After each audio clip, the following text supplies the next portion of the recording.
Hello everyone, welcome to vlog number 6.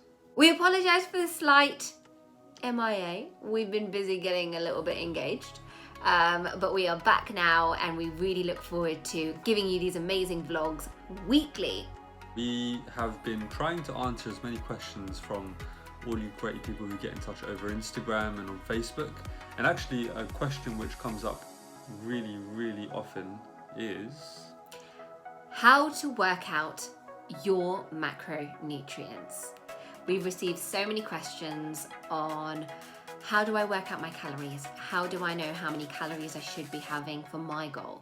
What are macronutrients? How do I know how many macronutrients to have? And I think first and foremost, what are macronutrients is a great place to start, because it's all well and good talking about calories and what goes in your body and so on, but if you don't actually know what the building blocks are and how macronutrients are defined, then you're kind of missing the foundation.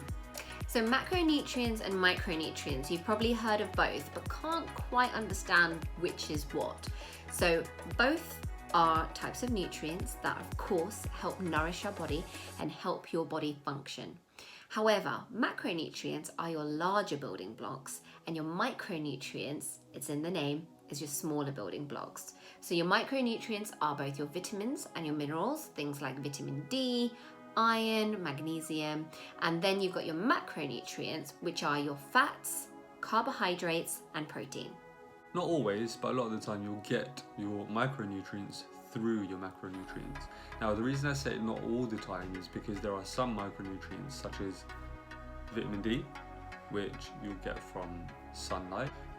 Now, although you do rely on your macronutrients to get to your micronutrients, it's massively important to note that both are just as important as the other. A fully functioning body that works as it should, unless you're having both your macro and micronutrients in great abundance.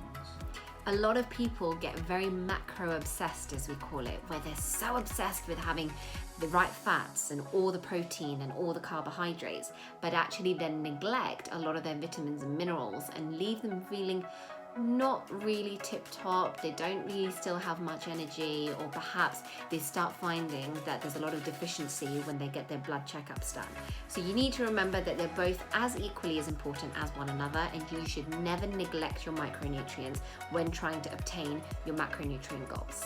So we are going to talk a lot more about micronutrients in another video a little bit further down the line. But for today, we're going to focus on macronutrients. So what are macronutrients? Well, let's start off with one of the biggest macronutrients, which are your carbohydrates.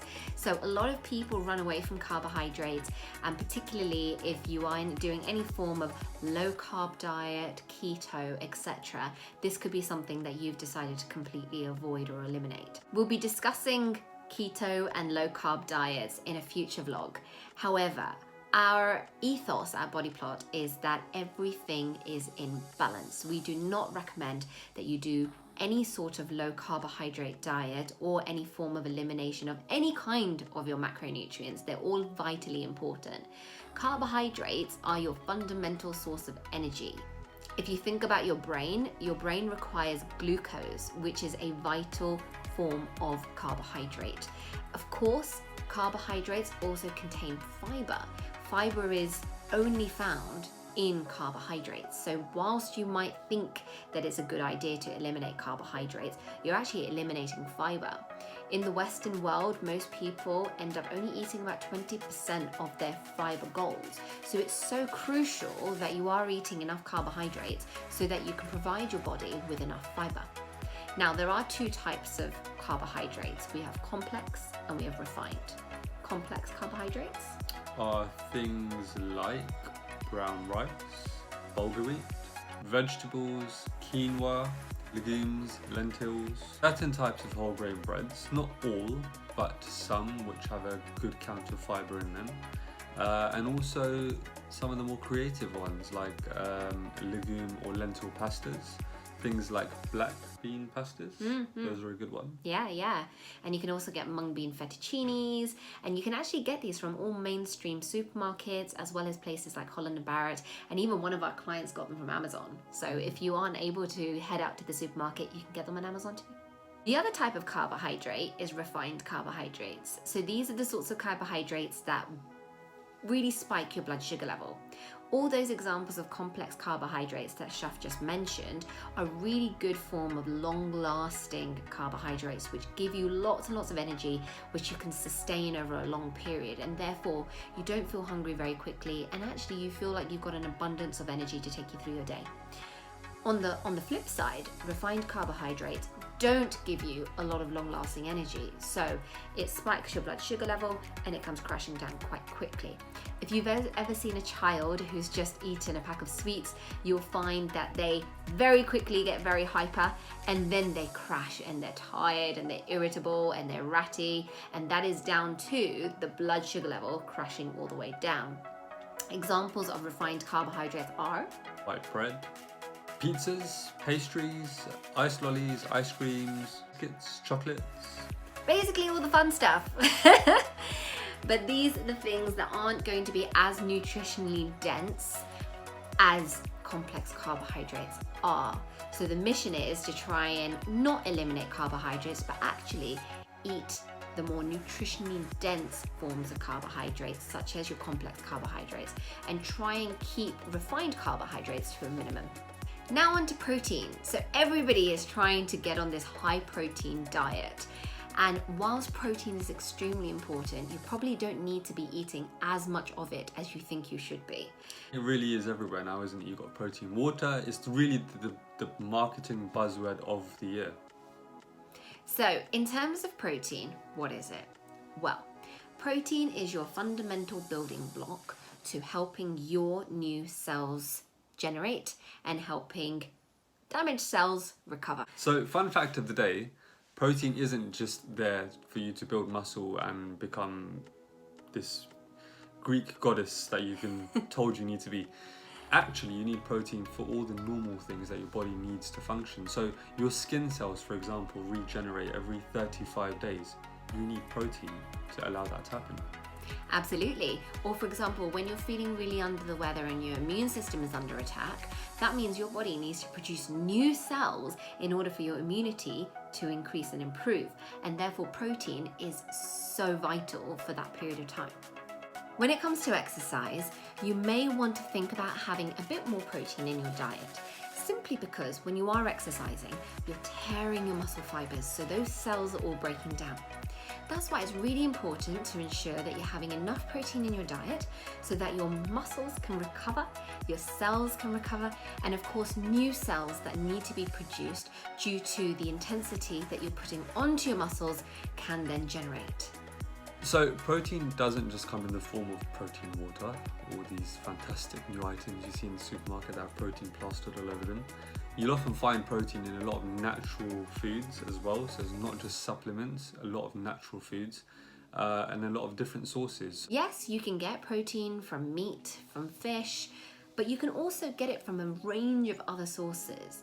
And we like to make sure that our clients are getting their protein from different sources due to fiber, which we talked about earlier, where fish, meat don't have fiber. So it's important that you try and get your protein from places which also then give you other minerals, other vitamins, and of course other macronutrients as well. So other really good forms of non-meat based protein sources are legumes, lentils. You can also get them from the legume and lentil pastas that Shaf was talking about earlier. For example, the Explore Cuisine range, which has lots of different lentil spaghettis, well, 80 grams of that spaghetti contains 20 grams of fiber and 45 grams of protein, which is huge. Another great one is various egg dishes, various corn branded products, quinoa, edamame beans, tofu, tempeh. Also seitan, so no, not like the devil, seitan, which we have actually discovered in various dishes in high street branded restaurants now. So Wagamams, for example, do a fantastic dish with seitan as the meat replacement, and it really does taste so nice and has a fantastic protein count in it. In fact, if you are wanting to go to Wagamama's, it's the Bigatsu curry. I didn't remember that. I thought you would. A lot of people forget that protein can be found in a range of different sources. So you can get it also from yogurt. There's some fantastic yogurts where you can get 20 grams of protein, inclusive of Greek yogurt as well. Also, you can get protein from fruit and vegetables. So for example, 200 to 300 grams of okra roughly will provide you about 8 grams of protein, which is fantastic. Broccoli also has so much protein, as does things like spinach and kale. So you can make this in form of a soup, a juice, a curry, or you can even put it on the side dish of whatever your main meal is. Another great addition as well are things like seeds and nuts, which you can add to your smoothies, your soups, or just over your dishes. Pumpkin seeds, fantastic count of protein. Absolutely. And I love adding this to my smoothies because my smoothies are usually very smooth. So it's nice when I put some seeds on top, so it gives it a nice crunch. But it's also something that you can make in the morning as a part of your cereal or top it on top of a smoothie bowl. The last macronutrient that we're going to talk about are fats. So fats, like carbohydrates, are actually one of your energy sources in your body. So when often people try to have a low-fat diet, completely eliminate the fat, it's about the type of fat you're eliminating from your diet. Fats are also really crucial for the absorption of some of the most fundamental vitamins. So vitamins A, D, E, and K are all fat-soluble vitamins. So that means without having fat, those vitamins cannot absorb effectively into your body. Different types of fats. We have Saturated, and trans, unsaturated. which ones do you technically want to avoid as much as you can? Trans fats. So these are all your high processed oils, anything fried, samosas, spring rolls, fried chips, etc. Not only does your body, do your arteries get clogged up because of it, and does it slow down your entire system? Yes. But also, is it actually bringing any value to your body and your system? No. And also this is going to add to the visceral fat that you have in your body. Visceral fat is the fat that surrounds your organs. So we want to most definitely try and avoid those trans fats where possible. Saturated fats. Now, whilst a lot of you might think to eliminate saturated fats out of your diet, it's actually not as bad as you think. We have some good forms of saturated fats which are really heart healthy and beneficial for your cholesterol. We then have some saturated fats where are not so beneficial for your cholesterol. So the forms that are really beneficial are things like coconut oil, avocado, and nuts. Whereas those that are not beneficial are Things like processed cheeses, margarine. So that cheese in your burger, that really fake looking plastic yellow thing, yes, it's fake and it's plastic. It's very, very bad for you. And last but not least, we have unsaturated. So these are the fats that are really, really beneficial, very heart healthy, and are really going to help you feeling very good. The fats are also fundamental for hormonal health, so it's important that you are getting enough fats into your diet. Really great forms of fats are Things like avocado, nuts, seeds, seeds, quinoa, tofu. olives. So the key thing with all these things are that you are having them in moderation and balance with the rest of your diet. Yes, avocados have a great source of good fats in them, but if you consume a whole avocado, it might just throw out your entire macro count and you end up consuming too much fat. So what is key here is trying to ensure that you're eating a balanced amount of both. And when it comes to calculating how many macros to have, this is what we're going to be discussing in our next vlog. So now that you know what macronutrients are, why they're good for you, and how you should, what type of foods you should look out for to have these various macronutrients, next week we're going to help you figure out how many calories you should be having in your diet, or how to figure out how many calories you should be having in your diet. And once you then know how many calories you should be consuming, you can then figure out the split of your macronutrients. But for now, what we would urge you to do is go home, and when you next go to the supermarket, have a look at the different macronutrients in that particular food. This topic is one of these topics where once you start looking, you will start learning. So now when you go into a supermarket and pick up that block of cheese and have a look at the amount of fats in it, you'll actually start to realize, oh, hold on, what's good, what's bad, what you should avoid, what type of balance you should have. In case you can't wait to learn and you can't get to the supermarket today, we're going to try to show you an example. Mixed beans, a can of mixed beans. So now you can look at this a little bit differently and start to learn just what is inside. So having a look at the back of the can, or any kind of packaging for all of the foods that you will have in your pantry and in your fridge, you'll see some nutritional information. This will either say for the entire container, or usually it will say in a certain serving size, for example 30 grams or 100 grams. In this case, this can shows us the figures of 100 grams, whereas actually the can is 240 grams. So that's important for you to bear in mind when you're thinking about what you should be having in that certain meal, or how to actually understand its nutrition. So you'll recognize all the words we spoke about in today's vlog. So we have fats, of which saturated, carbohydrates, of which sugars, fiber, protein, and salt. Having a look at the fat count to start with, because that's on the top of our list, you can see that there's 0.1 grams of fat. Perfect. Of which saturates 0.1. So the saturated fat is an absolute low. We know it's not fried, which is great, and it doesn't give us the unsaturated fats. However, it's because there's actually not much fat in here anyway. So that's good to know. Being a legume, we know it's going to have a slightly higher count of carbohydrates. So in this case, per 100 grams, we have 9.7 grams of carbohydrates, of which sugars, there are very little. So less than 0.1 grams of sugar per 100 grams. So what does that tell us? That tells us that we know this is not a refined carbohydrate product. This is complex carbohydrates. Another way we can tell that is because it's got a very decent amount of fiber per 100 grams. So per 100 grams we have 7.2 grams of fiber, which would not be possible or very unlikely if it was refined carbohydrates. Bearing in mind that this is a 100 gram serving and the can is 240 grams, that then means that you are going to consume almost about 20 grams of fiber just from this one can, which is amazing. All women should be aiming for about 25 to 30 grams, and men should be aiming for 38 to 40 grams. So this is going to give you a hell of a lot of fiber and really take you on your way to hitting your fiber goal for the day.